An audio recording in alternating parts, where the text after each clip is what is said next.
안녕하세요. 박종현 변호사입니다. 지난 영상까지 성년후견 제도에 대하여 살펴보았습니다. 특히 어떠한 경우 성년후견인 선임이 요구되는지, 그리고 이때 후견인으로 선임된 사람의 권한 및 책임에 대한 부분은 성년후견 제도에 있어 매우 핵심적인 내용에 해당합니다. 이렇듯 성년후견 제도는 널리 활용될 필요가 있음에도 불구하고 오늘날 일반인에게 쉽게 다가가지 못한 측면이 있는데요.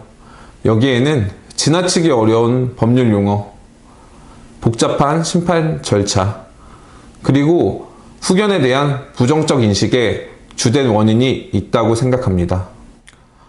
특히 일반인이 성년후견 청구를 고민할 때에는 이미 그 선임의 필요성이 강하게 요구되고 있는 상황이라는 점에서 보다 단순하면서도 효율적인 후견 제도를 위한 법 개정이 이루어져야 할 필요가 있는 것입니다. 또한 성년후견 제도는 2013년 시행 당시 언론에 보도된 적은 있으나 그 이후 별다른 홍보 작업이 없는 상태입니다.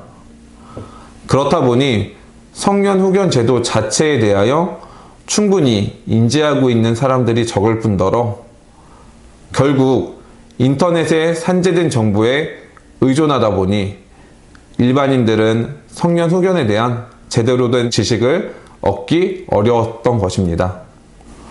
보통 후견을 필요로 하는 사람은 전체 인구의 약 1% 수준이라는 통계가 있습니다.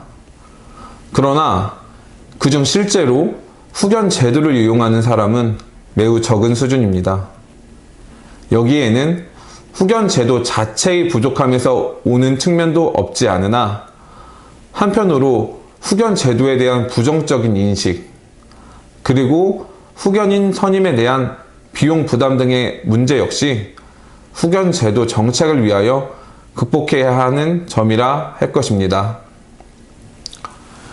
오늘날 우리 사회는 세계에서 유례가 없을 정도로 급격히 노령화 사회로 진입하고 있다고 합니다. 이러한 성년후견 제도는 현재가 아닌 미래를 위한 제도라고 하는데요. 그렇기 때문에 노령화 사회에 대비하여 성년후견에 대한 제도적 정비 및 사회적 인식의 변화는 더욱 필요한 상황이라 할 것입니다. 자, 이렇게 해서 성년후견 제도 전반에 대하여 살펴보았습니다. 영상으로 성년후견 제도를 안내 드리다 보니 부족함이 적지 않은 점 양해 부탁드립니다. 이상으로 성년후견에 대한 영상 연재를 마치며 성년후견 제도에 대한 보다 자세한 내용은 저희 블로그를 통하여 살펴보실 수 있습니다. 감사합니다.